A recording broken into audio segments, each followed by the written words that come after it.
Good morning, Tim Sykes here. Lots to go over. First, I should mention I'm giving a challenge webinar tomorrow, 12 to 2 p.m., which will be Wednesday, March 26th. Special guest, new millionaire student on. So definitely tune in, all you challenge students. And if you are a challenge student, please have some good questions to ask, not just for me, but for the new millionaire student. I'm not even going to tell you more about the millionaire student. It doesn't matter. All that matters is that there's another new millionaire, and it could be any single one of you if you put in enough time and you stick with it. So, ask me some good questions, ask the new millionaire some questions, and let it be you next. Leave a comment, actually. Say, I will be your next millionaire below. Let's see how many people can even follow this simple instruction. I give you guys so many instructions. It's pathetic how few people even follow the instructions. I created 40 plus millionaire students. You don't have to reinvent the wheel. All you have to do is follow simple instructions. And you have to be dedicated. So it weeds a lot of lazy people out. Anyways, MLGO fading pre-market today. Yesterday, it was on fire. Yesterday, it was insane. I hugely underestimated it.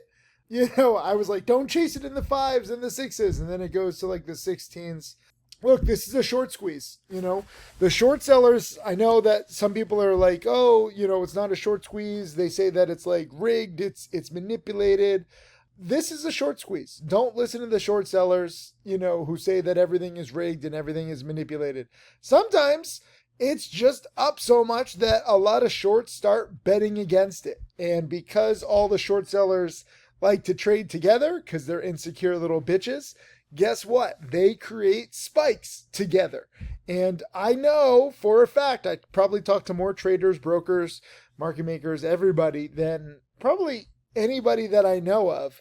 I know there was one very specific short selling chat room and they were all shorting this, saying that this has to be the top in here in the 9s and the 10s. And, again, I used to be a short seller. I know how they think. I mean, if I was a short seller, I probably would have been shorting it probably right in here, right? Where you think like the top is like 1050. Okay, you get a little breakout to 1120, and then you get kind of like this failed breakout again at 1060, right? So it makes you think that it's a triple top. But this is one of the many reasons why I don't short sell anymore. And you can see here that it was not a triple top. This fake out triple top down here in the 9s and the 10s led to this giant short squeeze in the 16s. And some people say, well, Tim, why do they keep, shorting? Like, don't they learn their lesson? No, most of these plays do fade. So this is, very few and far between where it actually pulls off the giant short squeeze. But it does happen. And it's been happening, more and more lately. And this is one of the reasons why I don't short sell. Not even because I would necessarily lose big. I probably could avoid plays like this, but newbies can't. And if you're a newbie short seller, and if you're in that giant groupthink short selling chat room, I feel for you because, the rules of the game have changed and trading is all about adapting. So congrats to those of you who went long. I'm not, all knowing. I'm not all great all the time. I avoided the short, but I didn't think that it was going to go up that much. So I make these videos for you guys, but I have to listen myself too, right? Like when a play like this, I get it. When it's up so much, they just did an offering at a much lower price. It shouldn't be up this much. But when you have this kind of afternoon setup, I probably should have bought this breakout right here in the 11s. I don't really like late day breakouts because they fail so much and it was just up so much. And, if you try to buy the breakout and you're wrong, you just get smacked and it goes straight down. So I think that it's risky to try to buy, late day breakouts too. But at the same time, that's what set up this great squeeze and it's choppy, right? This, I said watch it after hours, but it initially faded. This is why also I love, JCP and Jack, they have their power signal indicator. They didn't trade this one, but, this was a nice after hours runner. You can see here on this initial dip When even when it, got up to 15, shorts were trying to just crush it right in here, kill the momentum, break the chart. And it gets down to the 12s. Again, still $1 a share above the breakout, but like shorts think they have it won right here. And it just sets up this whole like nice little after hour squeeze. I wasn't able to trade from 405 to 430. So you got to be fast. And even if I had dip bought here, I wouldn't have made it through this, right? Like this stuff is so choppy. You have to be so careful. But it was a nice bounce from 12s up to the 16s in a half hour. So long story short, there's a lot of volatility. One other trade I want to talk about. I had a nice overnight trade, by the way, on AMPX. Not all trades have to be high risk. This was a nice little low risk, low stress play over the weekend. Oh, I'm also watching POAI. When you have one giant supernova like MLGO, it opens the door to other squeezes. POAI is one and TNON is one. I just woke up a little too late. This is another thing. Like we haven't had that many pre-market runners, so I've been enjoying, my sleeps. But this was a nice runner. I really wish I had been up. Congrats to anybody who set their alarm at 7 a.m. Because if you were up at 7 a.m. and you saw this thing running, 100% you should have bought this in the threes and sold it in the 4s, 5s, or even 6s. I mean, this is beautiful. This is how fast these things can develop. So, you want to know what to prepare for in a choppy market. Prepare for the kinds of plays like this, where literally in, 5 minutes, 1, 2, 3, 4, 5. 5 minutes, it goes from 4 to 6. And there's no stress, no choppiness, just straight up. This is awesome. You don't want to catch the downside. You don't want to catch the backside. But if you can see a chart that's developing like this with big volume and good news and low market cap, you got to buy this. And I just wish I had been up. But again, I'm going to miss some plays. This market is not ideal for me in my travel schedule right now. But I'm taking what I can. I'm happy with $1,000 yesterday, low stress. And at least I didn't try to short. I might have underestimated MLGO, but thank God I don't do that anymore. Let me bring up one other trade. I got to give a special shout out to Jack Kellogg. I bring him up a lot, but I mean, it's just amazing all the time what he's been doing. Now 17.6 million. It really wouldn't surprise me to see him at 20 million in the next few months. He's now not just making money, but he's using his big account very well. And it's a different skill set, right? Like you're taking big positions. You gotta have guts. You gotta have like a stomach of just steel. You gotta have ice water in your veins, whatever analogy you want to say. But nice, nearly $600,000 profit on TSLL. And you might ask, what is TSLL? By the way, I'm still watching TNON, but really the time to buy was there, and I just wasn't up. TSLL has been uptrending. This is Tesla 2 times bull. So if you're bullish on Tesla, you don't just have to invest in Tesla. You can trade the ETFs. It moves faster. And some people say, well, Tim, you don't teach Tesla. You don't teach, big cap companies. But the beautiful thing is that big cap companies sometimes do trade like penny stocks. And TSLL, frankly, has been trading quite nicely from the 8s up to the 11s now in just the past few days. But bigger picture, it's down a ton. This thing was at 40, down to the 10s. And this is one reason why hodling doesn't work. I know a lot of people believe in Elon Musk. They believe in the technology. They believe in all sorts of things. But you will get these 30, 40, 50% drops. This is a 75% drop because this is the 2 times. It just moves 2 times whatever Tesla's doing. But you don't have to hodl all the way down. It's the stupidest thing I've ever heard of. And I get it with crypto. It's done very well. This is why like the dumbest, most financially irresponsible people are like the richest, where they're just, hodling plays like, GBTC, or I guess MSTR is probably a better example. These crypto plays, And if you hodl, it looks very good long term. But again, very similar to what, T-Non did this morning. This is a fantastic 5-minute part of the chart. Ever since then, it's crap.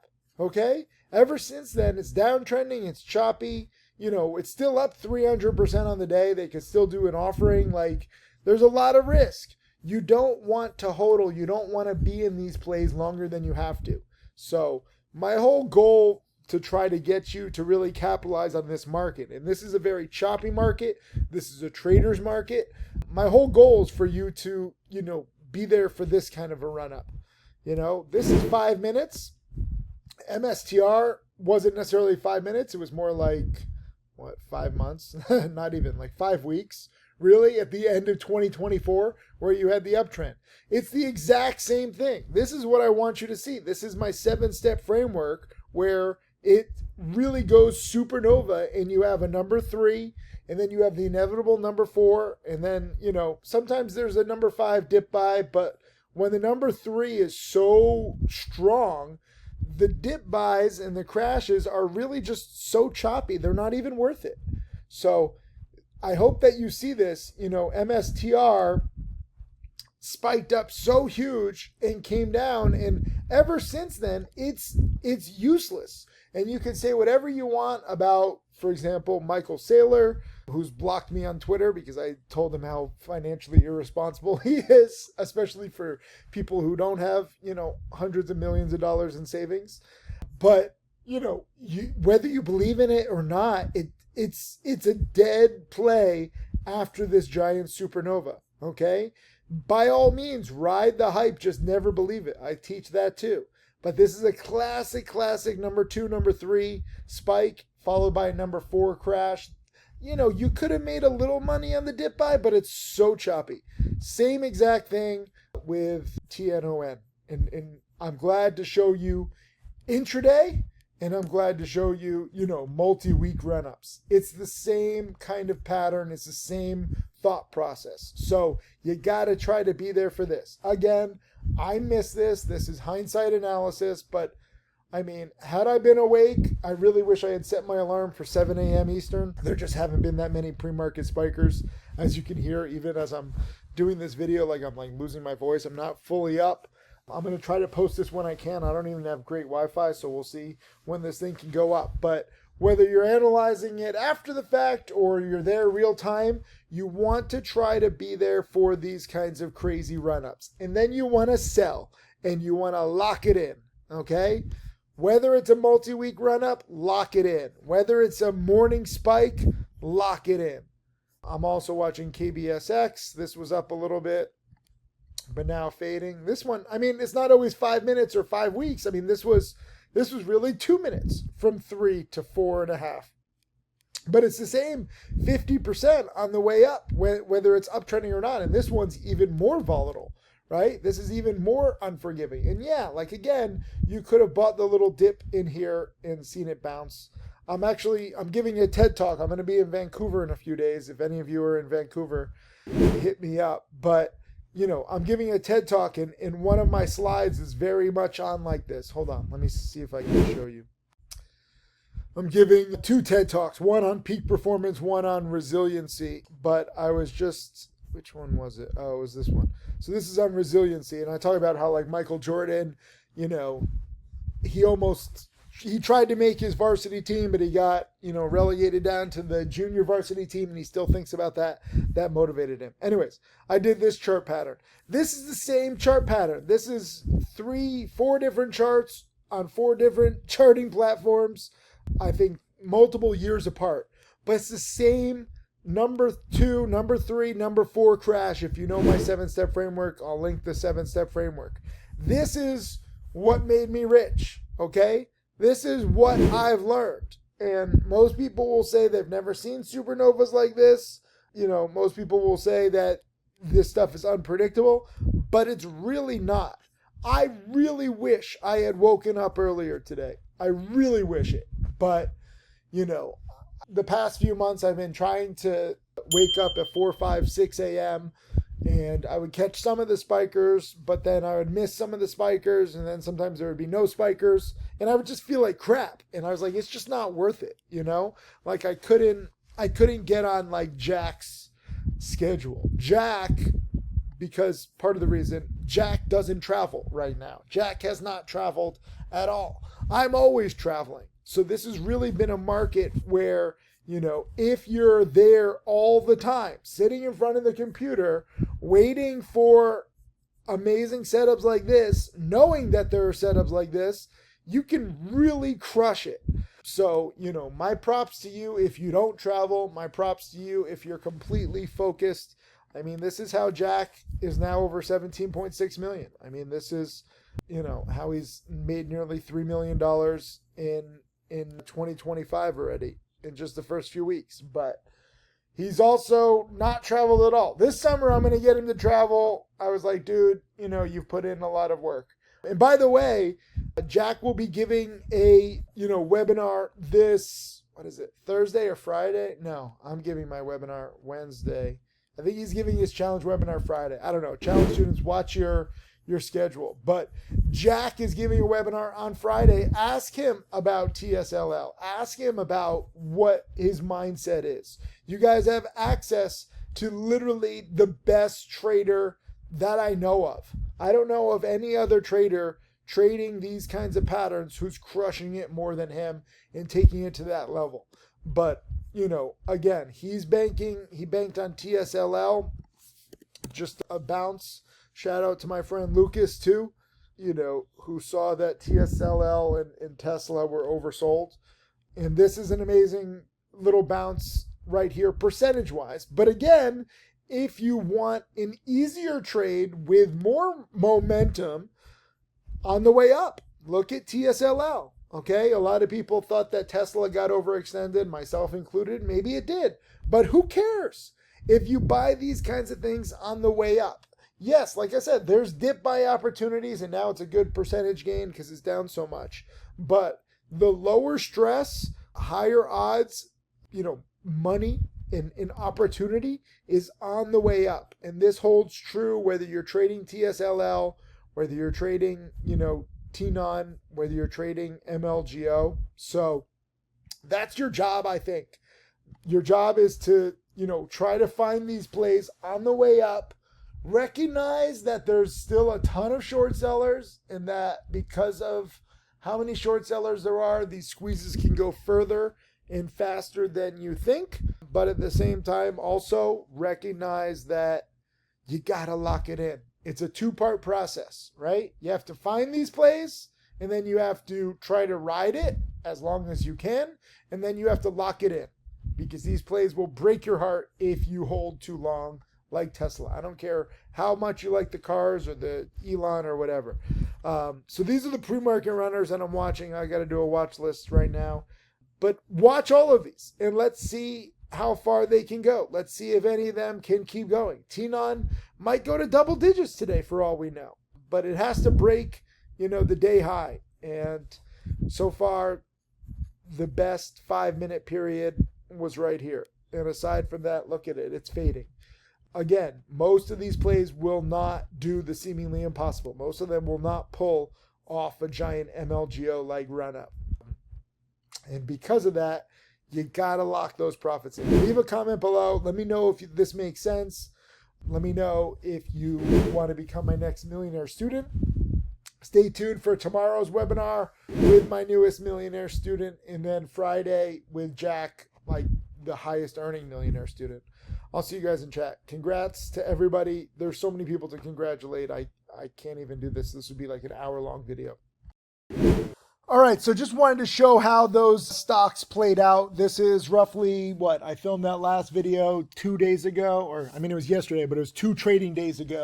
So this is after a full day of trading on Tuesday and a full day of trading on Wednesday.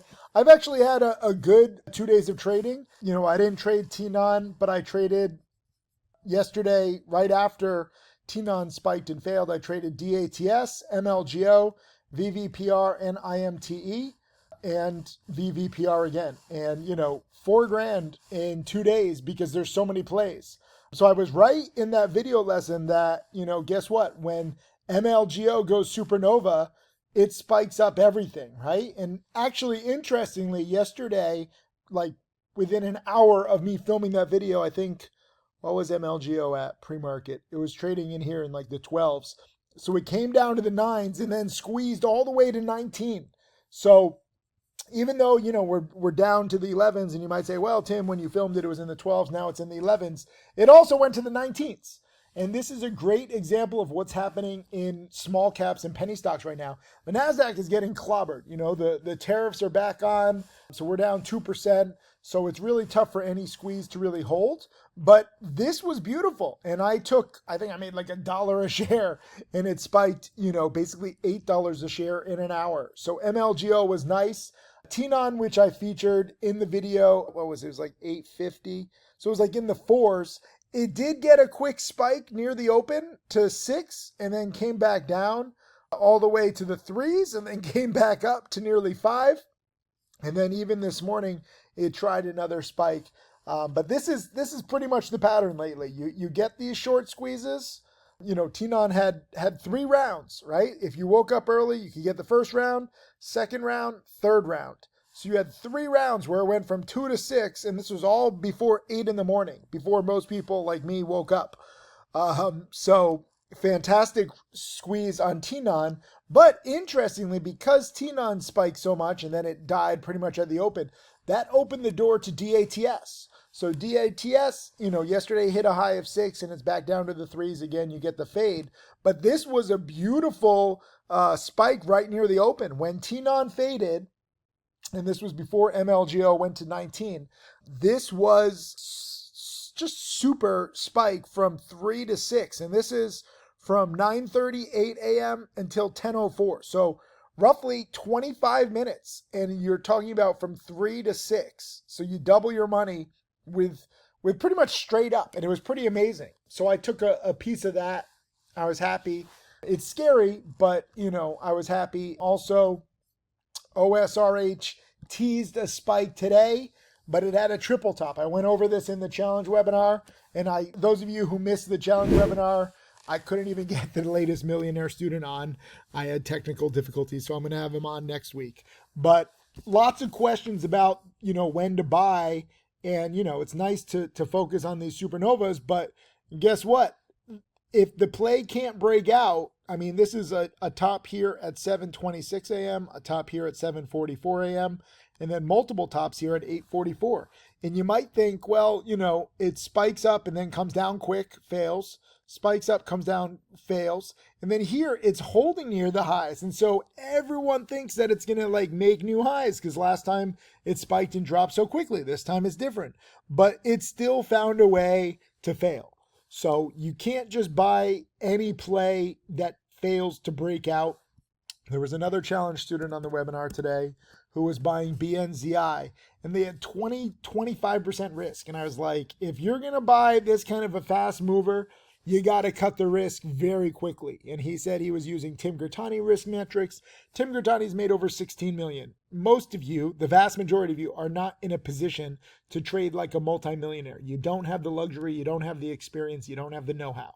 So just got to be real. It's okay to go for a quick breakout, but it's not okay to hold through this. And you can be wrong on any breakout. Some people ask, when is it chasing? Any play could be chasing, you don't know if it's going to top out. And technically it did make a new high right here, but you see how fast it dropped, okay? So when these breakouts fail, they can just die so quickly. So, the lesson from TNON, there was no doubt that this thing was breaking out. It's not like, oh, is it breaking out by a penny or two? This freaking stock is tripling in 2 hours before most people are even up. Those are the kinds of breakouts to focus on, okay? Where there's just so much upside, it's not a question. When it's a question like this, I don't care if it went to 152. I don't care if it went to 155. It's a weak breakout, okay? It's not going to $2. It's not going to $2.50. It's certainly not going to $3 when it can't even break out a penny or two. So you have to try to understand to grow a small account, right? You want big range.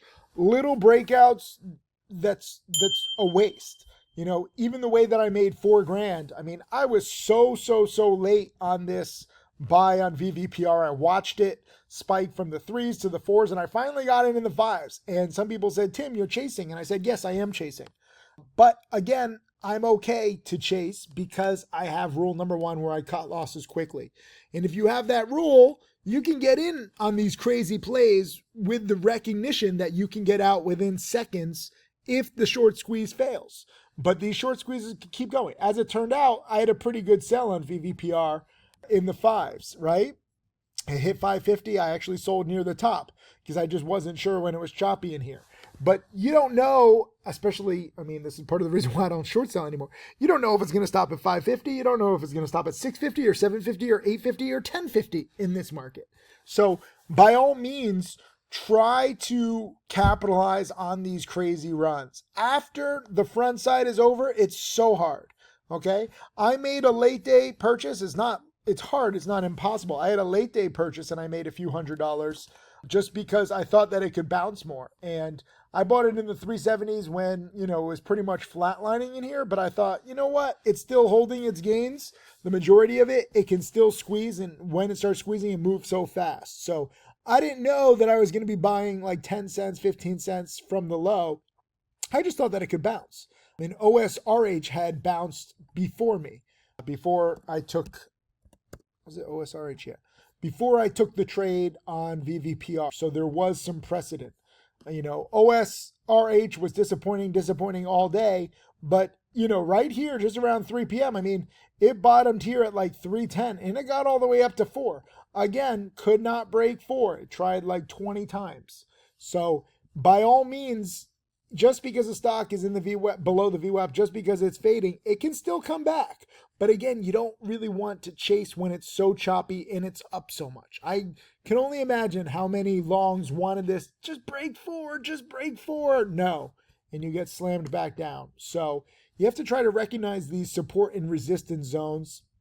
VVPR, I bought it somewhere in here in the 370s, and it didn't look like much. But I thought, you know what? There's not much downside. If it does break, what am I going to lose? 10 cents a share? I thought that it could get above 4. I didn't know that it was going to go up to 450 after hours, which was actually pretty nice. So pretty cool that there was actually $1 a share of upside from my late buy here. But even in an ugly market, you can buy these morning spikes. You can buy some late day spikes. I had a nice little dip buy on IMTE. This was another one. You know, this was, again, a fast moving play that eventually failed. But I don't care. I don't care if these stocks eventually fail. I just want the range. I just want the spiking. In IMTE, I didn't even see, wow, it finished red on the day? I didn't even know that it finished red on the day. I saw that it was spiking, and it wasn't just like a random spike. It was a multi-day breakout. You can see the breakout here was above 220. So when I saw it above 220, it went all the way, you know, to 3, and then back down to the 250s. And, you know, I bought the dip. Normally I don't buy the dip. Where was it? Shoot. Normally I don't buy this dip, but I wanted to buy this dip because there was a red candle here before it went up to 310. There was a red candle here, you know, during the run up, and the low here was like 240-ish. And then this big green candle, you know, 240 up to 290 in 1 minute. That's how fast this stuff moves. So these plays can move 50 cents a share in a minute. You know, even when it's spiking, it can move like $1 a share in like 3 or 4 minutes. So, you know, I don't like chasing. Anybody who chased IMTE in the 3s, shame on you. But, you know, you got what you deserved. I got it on a dip, and I didn't know that it was just going to spike here. I didn't know that it was going to make a new day high either. All I did was dip buy it, and this was like my best trade of the day. And again, I'm using like small position sizes. I'm taking trades of less than $10,000 because I've sized down because this stuff is choppy. But I like showing you that, you know, you can make $4,000 on the week. And I missed TNON. I was late on VVPR. I was late on IMTE. And what was the other one? MLGO I was late on. And then DATS, I took like a little profit. But like, you know, there's a lot of opportunities and I'm not nailing them perfectly, but I'm doing pretty well. And I'm pretty happy with that, especially as the overall market is just, you know, tanking. Again, so, take it one supernova at a time. MLGO ignited all these other supernovas. It doesn't matter what the company is. All that matters is that, it ignited it. And now there's plays galore. So that's today's lesson. Leave a comment below. Let me know how you traded these and if you stayed safe and if you locked in singles like you should.